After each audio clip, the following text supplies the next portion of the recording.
Alright, electron transport system को हम देखेंगे कि इलेक्ट्रॉन परिवहन तंत्र जो है वो यहाँ पर हमारे किस तरह से वर्क करता है। तो सबसे पहले हम इसके नेम्स देख लेते हैं। बहुत सारे नाम से जाना जाता है और बहुत ज़्यादा कंफ्यूज करता है हमें एग्जाम में, क्योंकि ये किसी भी नाम से एग्जाम के पेपर में पूछ लिया जाता है।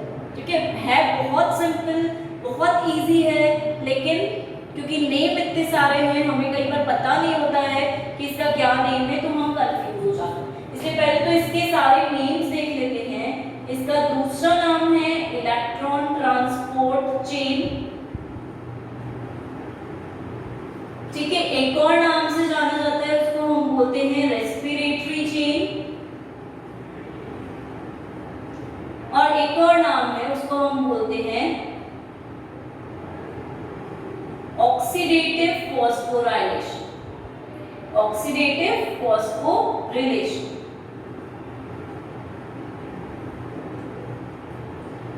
राइट, अब चाहे इसे आप इलेक्ट्रॉन ट्रांसपोर्ट सिस्टम बोलो या फिर इलेक्ट्रॉन परिवहन तंत्र, इलेक्ट्रॉन परिवहन श्रृंखला चेन बोलो, श्वसन श्रृंखला बोलो या फिर ऑक्सीडेटिव फॉस्फोरिलेशन बोलो, ये चारों चीजें एक ही हैं, एक ही यहाँ पर रिएक्शंस चलती हैं और किसी भी नाम से आए तो हमें कंफ्यूज नहीं होना कि ये क्या है। राइट, सेकेंड इनकी नेम लिख लीजिएगा क्योंकि फिर हम भूल जाते हैं कई बार। दूसरी चीज, नाम से ही पता चल रहा है कि इलेक्ट्रॉन का यूज है यहाँ पर। राइट, इलेक्ट्रॉन का यूज है, मतलब इलेक्ट्रॉन को ट्रांसपोर्ट किया जा रहा है, इसका परिवहन हो रहा है, ताकि क्या हो सके, लास्ट में हमारे पास लास्ट में वाटर मिल सके, हमें H2O मिल सके और ATP मिल सके। मतलब हम बोल रहे हैं इसका प्रोडक्ट क्या होगा, मतलब ये रिएक्शन क्यों हो रही है बार बार, ताकि लास्ट में वाटर का फॉर्मेशन हो प्लस ATP एनर्जी का फॉर्मेशन हो। मतलब जितने भी हम बोल रहे हैं NADH2 बन रहे हैं या FADH2 बन रहे हैं, वो सारे हमने बोला काउंट करते हैं हम, ताकि वो ATP फॉर्मेशन कर सके। राइट, अब इनसे ATP का फॉर्मेशन हो किसकी वजह से रहा है, इसी सिस्टम की वजह से, जिसे हम नेम देते हैं इलेक्ट्रॉन ट्रांसपोर्ट सिस्टम। इसलिए जब भी चेन स्टार्ट होगी तो इन्हीं से स्टार्ट होती है, FAD से। राइट, अब दूसरी चीज जो हमें देखने को मिलती है कि हमने बोला इलेक्ट्रॉन का स्थानांतरण हो रहा है या इसका ट्रांसफर हो रहा है एक जगह से दूसरी जगह पर, एक कंपाउंड से दूसरे कंपाउंड तक, ताकि हमें ये मिल सके। पर स्थानांतरण किसको होता है, जो O2 उपस्थित होता है यहाँ पर, हाफ O जो होता है, जो यहाँ पर उपस्थित होता है, इसको स्थानांतरित किया जाता है। ठीक है, ताकि H2O बन जाए। और स्थानांतरण किसका हो रहा है, 2H और 2 इलेक्ट्रॉन्स का, जिसके कारण H2O आसानी से बन जाए। दूसरी चीज, अब ये ट्रांसपोर्ट चेन है तो इसके अंदर रिडॉक्स रिएक्शन होती है। ठीक है, रिडॉक्स रिएक्शन इसमें देखी जाती है और रिडॉक्स रिएक्शन दो रिएक्शन से मिलकर बनती है। दैट मींस एक तो रिडक्शन हो रहा है यहाँ पर और दूसरा यहाँ पर ऑक्सीडेशन की क्रिया हो रही है। ठीक है, रिडक्शन प्लस ऑक्सीडेशन यहाँ देखने को मिलता है। अब हम बात करते हैं ऑक्सीडेशन की या ऑक्सीकरण की, तो इसमें ऑक्सीडेशन कब होता है, जब O2 का एडिशन हो तब ऑक्सीडेशन होगा और H2 का रिमूवल, हाइड्रोजन हटे वहां से, रिमूव हो और O2 का एडिशन। ठीक है, रिडक्शन किस बेसिस पर होगा, जब H2 का एडिशन हो और ऑक्सीजन जो है वो वहां से हटे, रिड्यूस हो, तो इसका एडिशन होगा, हाइड्रोजन आयंस जो है वो वहां पर एड ऑन होंगे। तो इन दोनों के आधार पर हमने बोला, हाइड्रोजन और ऑक्सीजन के आधार पर, कि रिडक्शन भी हो रहा है और ऑक्सीडेशन भी हो। एक और चीज जो हम इलेक्ट्रॉन्स के आधार पर भी बोलते हैं कि अगर इलेक्ट्रॉन का गेन होता है, गेन ऑफ इलेक्ट्रॉन है, इलेक्ट्रॉन अगर बढ़ रहा है तो उसको हम क्या बोलेंगे, ये चीज रिडक्शन में होती है। रिडक्शन में इलेक्ट्रॉन जो होता है वो गेन करता है, बढ़ता है, वहीं ऑक्सीडेशन में लॉस ऑफ इलेक्ट्रॉन होता है। ठीक है, ये चीज ध्यान रखने वाली है कि ऑक्सीडेशन की क्रिया अगर हो रही है तो इलेक्ट्रॉन का लॉस होगा। Clear? Loss of electron and gain of electron. Clear है? ये चीज इजी है, बस इस चीज को हमें ध्यान रखना है कि कहाँ क्या हो रहा है। चाहे अगर हम चाहें तो हम इस चीज को यहां भी लिख लेते हैं कि ऑक्सीडेशन में लॉस ऑफ इलेक्ट्रॉन होता है, रिडक्शन में गेन ऑफ इलेक्ट्रॉन होता है, ताकि आपने कंफ्यूज नहीं होना है। ऑक्सीडेशन में O2 ऐड होता है और H2 रिमूव होता है, इसमें H2 ऐड होता है, O2 रिमूव होता है। तो इसको हम बार-बार एक बार देखते रहेंगे तो हमें याद हो जाएगा और हम इजीली स्टेप्स को समझ पाएंगे। क्लियर है?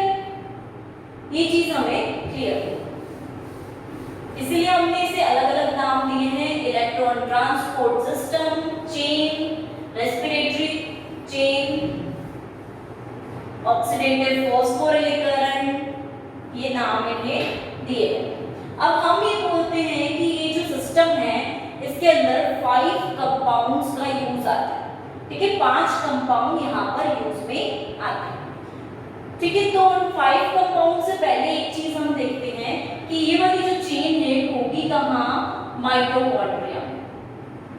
ठीक है, माइटोकॉन्ड्रिया में भी क्रिस्टी वाला भाग होता है, क्रिस्टी भाग होता है। कौन सा होता है? जैसे ये माइटोकॉन्ड्रिया है, इसके इनर सरफेस की जगह हम देखते हैं यहाँ पर ये क्रिस्टी उपस्थित रहते हैं। ठीक है, इन क्रिस्टी वाले भाग पे F1 पार्टिकल्स प्रेजेंट रहते हैं। राइट, इस क्रिस्टी पे F1 पार्टिकल प्रेजेंट रहता है और इस F1 पार्टिकल को हम ऑक्सीजोम के नाम से भी जानते हैं। ठीक है, ऑक्सीजोम। अब अगर देखिए इसकी संरचना को हम, तो इस तरह की संरचना इसकी हमें देखने को मिलेगी, जिसमें हम बोलेंगे कि ये जो भाग है ये बेस हो गया, ये हेड भाग हो। ठीक है, आधार और हेड भाग। ठीक है, और इस भाग को हम कह सकते हैं बॉडी भाग। ठीक है, तो F1 पार्टिकल यहाँ पर उपस्थित रहते हैं, यहाँ F0 पार्टिकल उपस्थित रहते हैं। तो इस तरह की संरचना यहाँ होती है। अब यहाँ से ATP सिंथेटेज नाम का एंजाइम होता है उपस्थित। ठीक है, जो क्या करेगा, ATP का सिंथेसिस करेगा, ATP को बनाएगा। ATP को कैसे बनाएगा, यहाँ पर हम देखेंगे इस तरह से है इसका संरचना। तो यहाँ से ADP प्लस PI को लेकर ये ATP का निर्माण करता है। एंजाइम है सिंथेटेज जो ATP का सिंथेसिस करेगा। ठीक है, तो ATP सिंथेटेज नाम का एंजाइम। तो ये पूरी क्रिया हो कहाँ रही है, माइटोकॉन्ड्रिया में हो रही है, और हम बोलते हैं माइटोकॉन्ड्रिया ही ऐसी संरचना है, ऐसा स्ट्रक्चर है जो कि ATP या ऊर्जा हमें देता है। पर क्यों दे रहा है, क्योंकि यहाँ पर ये सिस्टम चल रहा है पूरा, जिसकी वजह से एनर्जी मिल रही है हमारी body. Right, this is I think clear. अब हम जानते हैं इनके अंदर जो 5 कंपाउंड्स होते हैं उनकी बात कर लेते हैं कि वो 5 कंपाउंड्स किस तरह से हमें हेल्प करते हैं।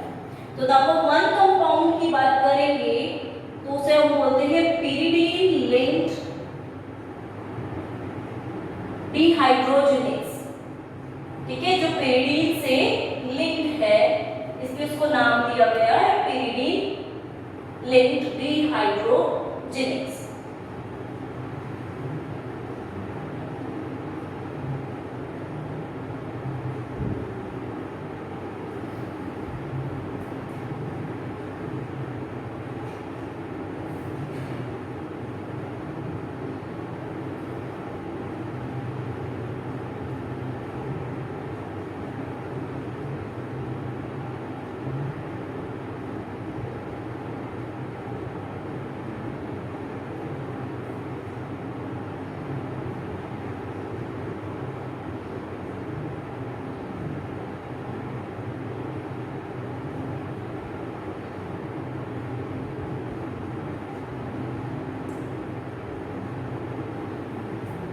सबसे पहली बात तो ये क्या है, एक प्रकार का कॉम्प्लेक्स है, इसे हम फर्स्ट कॉम्प्लेक्स के नाम से भी बोल सकते हैं। ठीक है, पहला कॉम्प्लेक्स है जिसके अंदर क्रिया स्टार्ट होती है, एक्टिविटी स्टार्ट होती है, उसको हम नाम दे रहे हैं pyridine linked dehydrogenase। ठीक है, दूसरी बात, यहाँ पर जो NAD+ होता है वो एक कोएंजाइम की तरह कार्य करता है। ठीक है, कोएंजाइम की तरह कार्य करता है और 2H जो है, दो हाइड्रोजन आयंस जो हैं वो NAD ग्रहण कर लेते हैं। ठीक है, NAD जो है वो यहाँ पर एक्सेप्ट कर रहा है दो हाइड्रोजन को। ठीक है, उसी के कारण NAD+ जो है वो किसमें कन्वर्ट हो जाएगा, NADH में। और क्योंकि हम यहाँ बोल रहे हैं कि 2 हाइड्रोजन है और 2 इलेक्ट्रॉन्स को ये ले रहा है, तो दैट मींस यहाँ पर NADH के पास एक ही हाइड्रोजन के आने की जगह थी, इसलिए इसने NADH दिया और एक H+ अलग ही वहां पर उपस्थित है। दैट मींस हम यहाँ पर बोल सकते हैं कि ये 2 हाइड्रोजन और 2 इलेक्ट्रॉन को ग्रहण कर रहा है, ले रहा है, और कॉम्प्लेक्स का नाम है pyridine linked dehydrogenase। First complex के नाम से बोल सकते हैं, NAD+ कोएंजाइम की तरह कार्य कर रहा है और एक्सेप्ट कर रहा है हाइड्रोजन आयंस। ठीक है, अब दूसरा कंपोनेंट देखते हैं।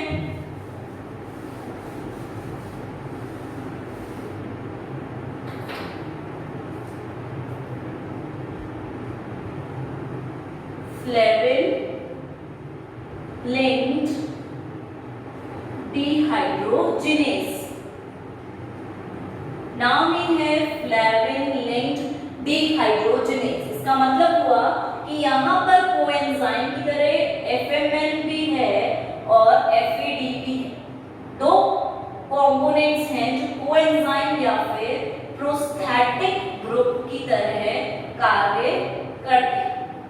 ठीक है, ये कॉम्प्लेक्स है, राइट।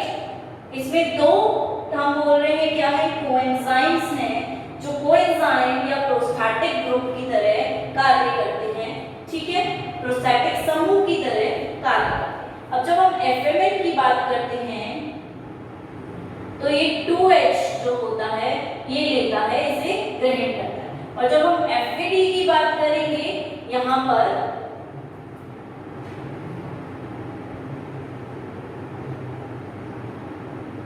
तो FAD के अंदर हम देखते हैं कि सक्सिनिक डिहाइड्रोजनेस कॉम्प्लेक्स होता है, राइट, जिसे हम कॉम्प्लेक्स नंबर 2 के नाम से भी जानते हैं। इस कॉम्प्लेक्स में हम देखेंगे कि सक्सिनिक एसिड से जो FAD है हमारा वो 2 हाइड्रोजन आयंस को एक्सेप्ट कर रहा है। क्लियर, ये चीज हमें क्लियर है। अब हमने क्या बोला, यहाँ पर दो कोएंजाइम की तरह कार्य कर रहे हैं, एक FMN है। ठीक है, FMN का नाम हम क्या देते हैं, फ्लेविन मोनोन्यूक्लियोटाइड। ठीक है, इसे हम बोलते हैं फ्लेविन मोनोन्यूक्लियोटाइड। अब हम क्या बोल रहे हैं, ये कर क्या रहा है, NADH से 2 हाइड्रोजन एक्सेप्ट कर रहा है। दैट मींस अगर हम रिएक्शन देखते हैं तो हमें क्या देखने को मिलेगी, NADH से 2 हाइड्रोजन क्योंकि एक्सेप्ट हो रहे हैं FMN के द्वारा, तो यहाँ पर FMNH2 का फॉर्मेशन हो, राइट, एक्सेप्ट कर रहा है हाइड्रोजन को। क्लियर है, FMNH2 बन गया। अब दूसरे कंपाउंड की बात करें, FAD का फुल फॉर्म क्या होगा, फ्लेविन एडेनिन डाइन्यूक्लियोटाइड।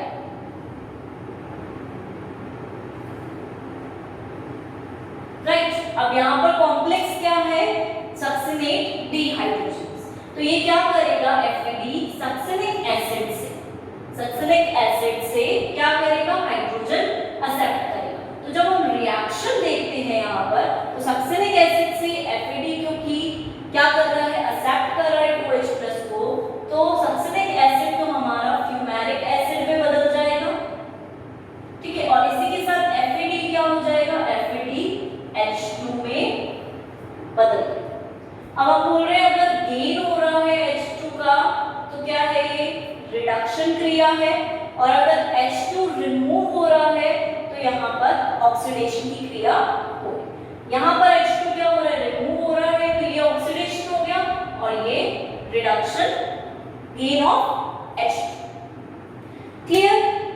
तो यहाँ पर ऐसे ट्रैवल लिंक्ड डिहाइड्रोजनेज में दो प्रकार के कंपाउंड्स हैं, FMN एंड FAD। FMN किससे ले रहा है, NADH से, और FAD किससे ले रहा है, हाइड्रोजन सक्सेनिक एसिड। इसलिए उस आधार पर कॉम्प्लेक्स को नेम दिया गया।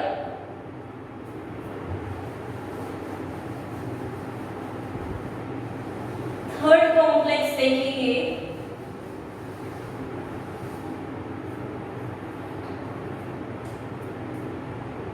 कोएंजाइम Q, या फिर इसे यूबिक्विनोन के नाम से भी हम जानते हैं।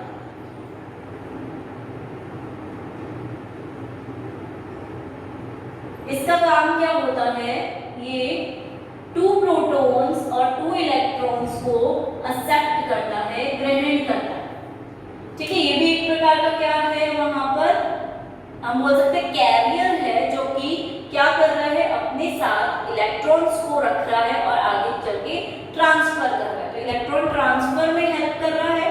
तो एक प्रकार का ये कैरियर है जो कि 2 प्रोटॉन और 2 इलेक्ट्रॉन को ग्रहण कर रहा है, एक्सेप्ट करता है। ठीक है,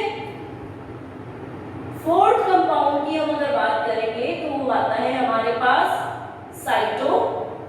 और जब हम साइटोक्रोम की बात करते हैं तो ये 5 टाइप के साइटोक्रोम हमें यहाँ मिलेंगे देखने को।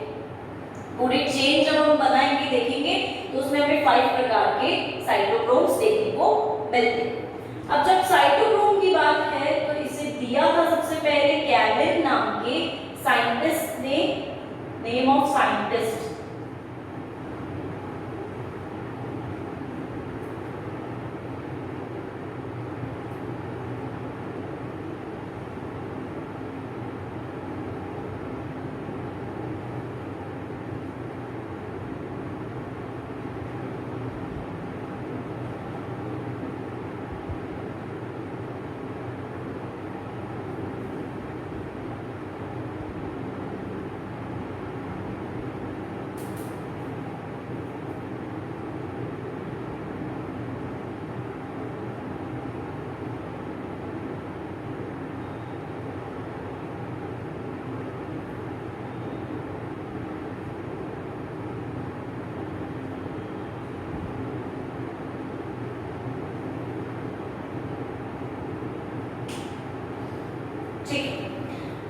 तो साइटोक्रोम हमने बोला 5 टाइप के उपस्थित है। माइटोकॉन्ड्रिया में जो क्रिस्टी भाग है, इनर मेम्ब्रेन है, वहां पर ये साइटोक्रोम उपस्थित रहेंगे। है क्या, ये एक प्रकार के प्रोटीन है जिनके अंदर हीम ग्रुप जो होता है वो अटैच्ड है। तो हीम ग्रुप वाले, हीम ग्रुप युक्त प्रोटीन हम इन्हें बोल सकते हैं, राइट।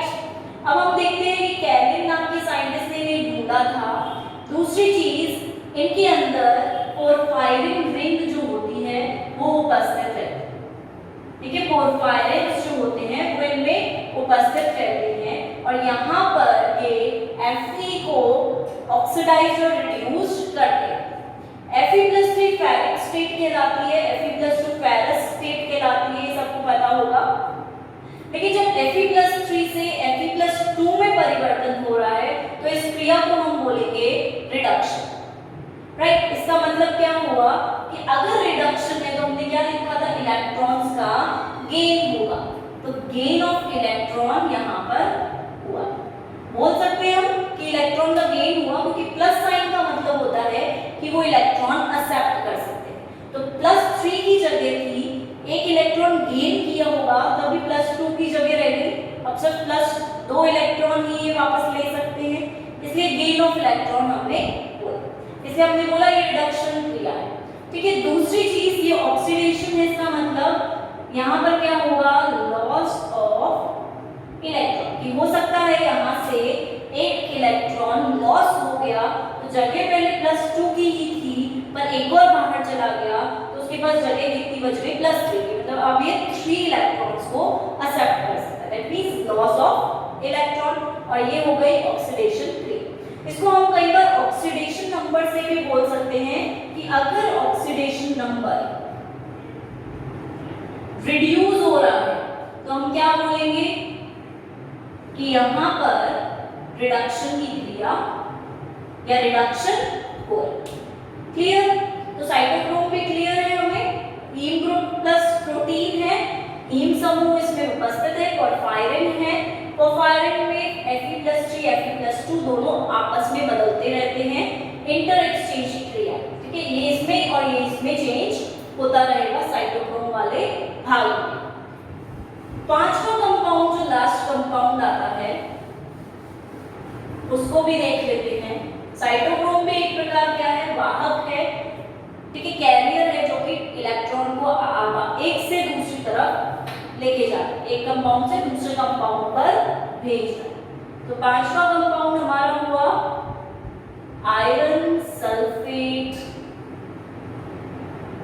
प्रोटीन, इसे हम FeS के नाम से भी जानते हैं, ठीक है। आयरन और सल्फेट का कॉम्बिनेशन है ये,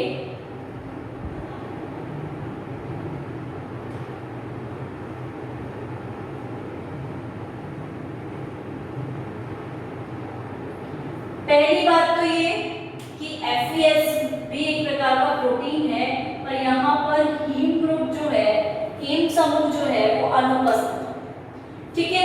NADH डिहाइड्रोजनेज वाली क्रिया यहाँ देखने को हमें मिलती है, NAD जो है वो एक्सेप्ट करता है, ठीक है।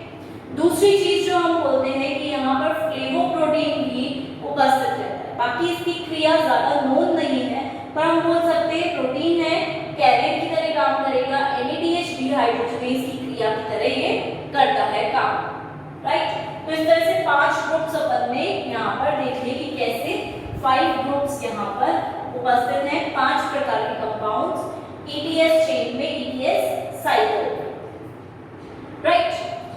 अब एक चीज जो हमें देखने को मिलती है, साइकिल बचती है, अब हमारी साइकिल स्टार्ट करते हैं, right.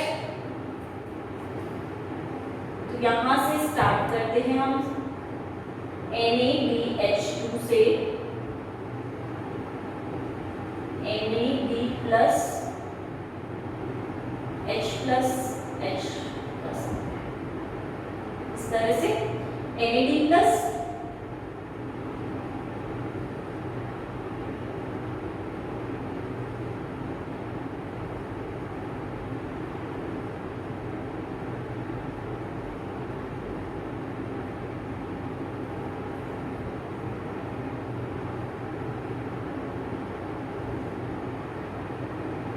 Coenzyme Q, reduced form में कोएंजाइम Q, ऑक्सीडाइज्ड फॉर्म, ठीक है।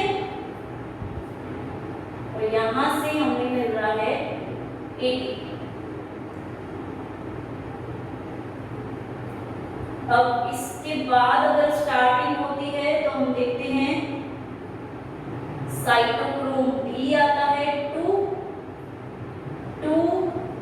Fe+3 और 2Fe+2, यहां से ये ऊपर जाएगा इस तरह से, ठीक है।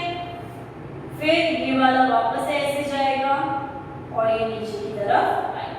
अब यहाँ होगा 2Fe+2 और यहाँ होगा 2Fe+3, ठीक है।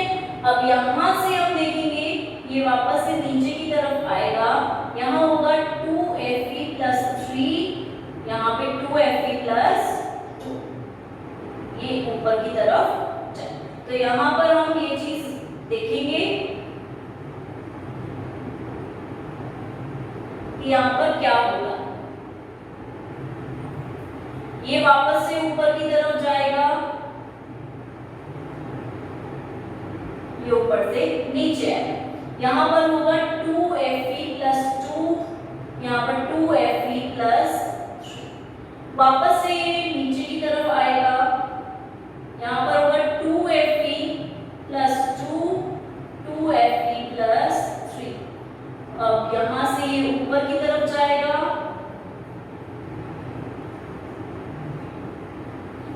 ठीक है। ऊपर की तरफ जाने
हम देखेंगे तो यहाँ पर 2H प्लस 2 इलेक्ट्रॉन, ठीक है। यहाँ पर भी 2H प्लस, फिर यहाँ से यहाँ जा रही है तो 2 इलेक्ट्रॉन, यहाँ से यहाँ आ रही है तो 2 इलेक्ट्रॉन, यहाँ से यहाँ जा रहा है तो 2 इलेक्ट्रॉन, यहाँ से यहाँ आ रहा है तो 2 इलेक्ट्रॉन, और यहाँ से यहाँ आ रहा है तो भी 2 इलेक्ट्रॉन का ट्रांसफर हम यहाँ पर देख रहे हैं। अब हम यहाँ देखते हैं एक चीज, पहले हमने क्या बोली थी कि अगर ऑक्सीडेशन नंबर रिड्यूस होता है तो हमारा क्या बोलेंगे हम, क्या है ये, रिडक्शन है, ठीक है। ऑक्सीडेशन नंबर अगर रिड्यूस हो रहा है तो क्या है ये, रिडक्शन है। एक और चीज हमने क्या बोली, रिडक्शन कब है, जब गेन ऑफ इलेक्ट्रॉन मिलता है, ठीक है। अब यहां देखते हैं एक और चीज हमने क्या बोली, रिडक्शन कब है, जब H2 ऐड हो रहा है, राइट। ऑक्सीडेशन कब है, जब O2 ऐड हो रहा है, H2 रिमूव हो रहा है, यहाँ पे O2 रिमूव, क्लियर। अब देखिए इसको रिएक्शन को कि NADH आया हमारी क्रेब्स साइकिल से, सपोज, ठीक है, पूरी क्रेब्स साइकिल चल रही थी वहां पर, ठीक है। हमने बताया था PIKM, 4 जगह से हमारा NADH जो होता है वो बाहर की तरफ रिमूव होता है। जैसे कि पहली चीज तो हमने बोली थी पायरुविक एसिड से, फिर आइसोसिट्रिक एसिड से, फिर कीटोग्लूटारिक एसिड से, और फिर मैलेट से, ठीक है। तो जहां से भी NADH आया और वहीं से हमें ATP भी मिला कहीं से, तो ये पूरा जो साइकिल है वो क्रेब्स साइकिल से ही आ रहा है, राइट।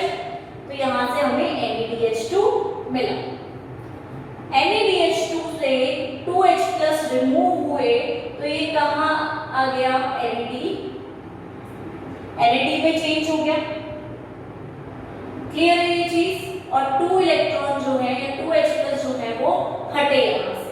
अब 2 इलेक्ट्रॉन या 2H प्लस यहाँ से हट रहे हैं, इसका मतलब क्या हुआ, क्रिया कौन सी है, ऑक्सीडेशन हो रहा है और 2H प्लस हट, ठीक है। 2H प्लस यहाँ पर एक्सेप्ट किए जा रहे हैं, दैट मींस क्रिया कौन सी है, रिडक्शन, ठीक है। रिड्यूस फॉर्म में है ये और अब ये ऑक्सीडाइज फॉर्म में चला जाएगा, दैट मींस 2H प्लस यहाँ से हट रहे हैं, इसलिए ये अब ऑक्सीडाइज फॉर्म में आ गया, राइट। 2 इलेक्ट्रॉन्स आगे वाले को दिए गए तो ये रिड्यूस फॉर्म से किसमें चेंज हो गया, ऑक्सीडाइज फॉर्म में चेंज हो गया, ठीक है। और इसमें रिड्यूस है, इसका मतलब हमने क्या बोला यहाँ पर, रिडक्शन की क्रिया हो रही है और चेंज किसमें हो रहा है, ऑक्सीडेशन। तो ऑक्सीडाइज होने के लिए उसने क्या किया है, 2 H2 जो है उन्हें बाहर की तरफ निकाला, ठीक है, बाहर की तरफ निकाला तभी ऑक्सीडेशन हुआ है, ऑक्सीडाइज हुए। ये चीज हमें हमेशा ध्यान रखनी है, इसलिए मैंने जानबूझ के लिखी है, ठीक है। ऑक्सीडेशन के लिए 2 H प्लस बाहर निकले तभी ऑक्सीडेशन हुआ। अब यहाँ पर हम देखेंगे कि हमने बोला Fe+3 से Fe+2 में कन्वर्ट होने को हमने क्या कहा था, रिडक्शन, राइट। तो Fe+3 से Fe+2 में जब ये कन्वर्ट हो रहा है तो क्रिया कौन सी है, रिडक्शन की, और रिडक्शन में क्या हो रहा है, H+ यहाँ पे निकल रहे थे बाहर की तरफ, ठीक है। तो Fe+3 से ये Fe+2 में कन्वर्ट हुआ, कहाँ पर, साइटोक्रोम B, और 2,2 क्यों यूज कर रहे हैं, क्योंकि ये क्रिया यहाँ पर 2 कंपाउंड्स यूज आ रहे हैं, ठीक है। फिर Fe+2 से ये Fe+3 में कन्वर्ट होगा, यहाँ पर आगे तो Fe+2 है, ये वापस नीचे आके +3 में कन्वर्ट होगा, ठीक है। अब ये +3 जो है ये किस में कन्वर्ट होगा, यहाँ पर आकर Fe+2 में। अब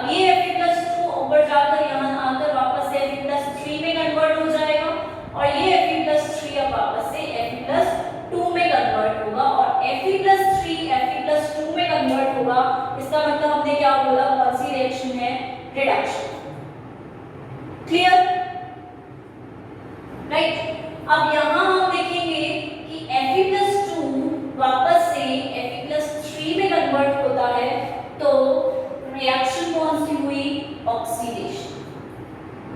ऑक्सीडेशन रिएक्शन का मतलब क्या हुआ, रिडक्शन में गेन ऑफ इलेक्ट्रॉन है, तो ऑक्सीडेशन में क्या होगा, लॉस ऑफ इलेक्ट्रॉन। तो हमने यहाँ देखा Fe+2 से 3 में बदलते टाइम 2 इलेक्ट्रॉन्स का लॉस हुआ है, और वो 2 इलेक्ट्रॉन्स कहाँ जा रहे हैं, H2O के पास, मतलब वाटर बनाने के लिए यहाँ पर जा रहे हैं। Clear, right. तो हमने क्या देखा, यहाँ से 2H+ यहाँ जा रहे हैं, यहाँ हाफ O2 था उसके साथ 2H+ मिल रहे हैं, वाटर बन रहा है और 2 इलेक्ट्रॉन भी यहाँ दिए जा रहे हैं, राइट। इस तरह की क्रिया हो रही है यहाँ पर। और हमने क्या देखा, कोएंजाइम Q या यूबिक्विनोन एक उपस्थित है हमारे पास, यहाँ एक सक्सिनेट डिहाइड्रोजनेज कॉम्प्लेक्स उपस्थित है, यहाँ साइटोक्रोम B या साइटोक्रोम के डिफरेंट फॉर्म्स उपस्थित है जो कि 5 है, ठीक है, B, C1C, A3, ठीक है। और इस तरह से यहाँ पर रिडॉक्स और ऑक्सीडाइज रिएक्शंस यहाँ पर चलती जा रही हैं, अपोजिट फॉर्म में चल रही है, और 2 ATP की उपस्थिति भी हम यहाँ पर देखते हैं। क्लियर। तो इस तरह से यहाँ पर इलेक्ट्रॉन ट्रांसपोर्ट सिस्टम चलता है।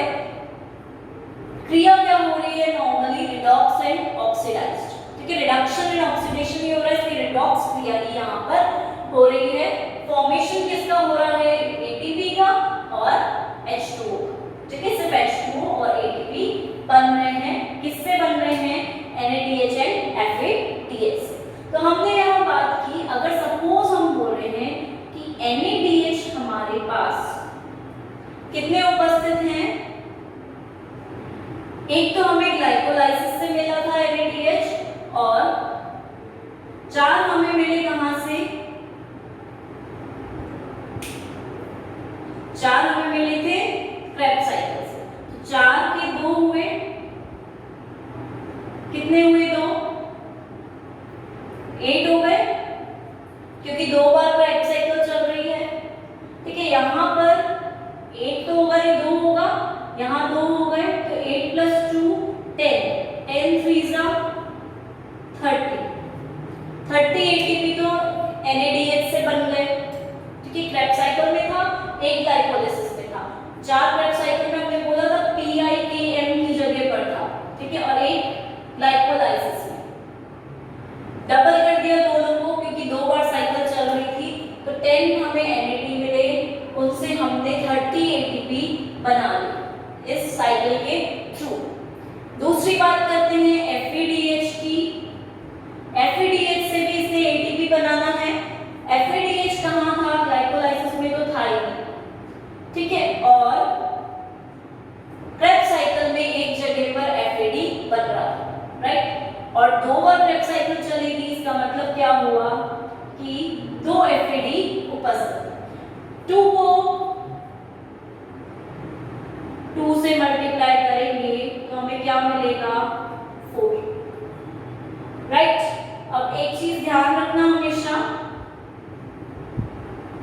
कि NAD से हमेशा 3 ATP मिलेंगे, और FAD से हमेशा हमें कितने ATP मिलेंगे, 2 ATP का फॉर्मेशन होगा, ठीक है। तो मोस्ट प्रोबेबली हम यही कह रहे हैं कि इस पूरी रिएक्शन से हमें क्या मिल रहा है, ATP मिल रहे हैं, प्लस उसी के साथ साथ, है ना, वाटर का भी फॉर्मेशन हो रहा है। तो कई बार हम ऐसे बोल देते हैं यहाँ पर कि जितने भी यहाँ पर ATP हमें मिल रहे हैं, राइट, एक टर्म दी जाती है, ऐसे बोला जाता है कि FAD एंड NAD जो है, ये 2 ब्रदर्स हैं, दोनों भाई हैं, जो कि साथ में मिलकर क्या कुक कर रहे हैं, वाटर और ATP को कुक कर रहे हैं, बना रहे हैं। तो दोनों मिलकर H2 एंड ATP का फॉर्मेशन कर रहे हैं। तो ठीक है, इस तरह से इलेक्ट्रॉन ट्रांसपोर्ट सिस्टम हमारा वर्क करता है। ये चीज याद रखना, कहाँ रिडक्शन हो रहा है और कहाँ पर ऑक्सीडेशन हो रहा है।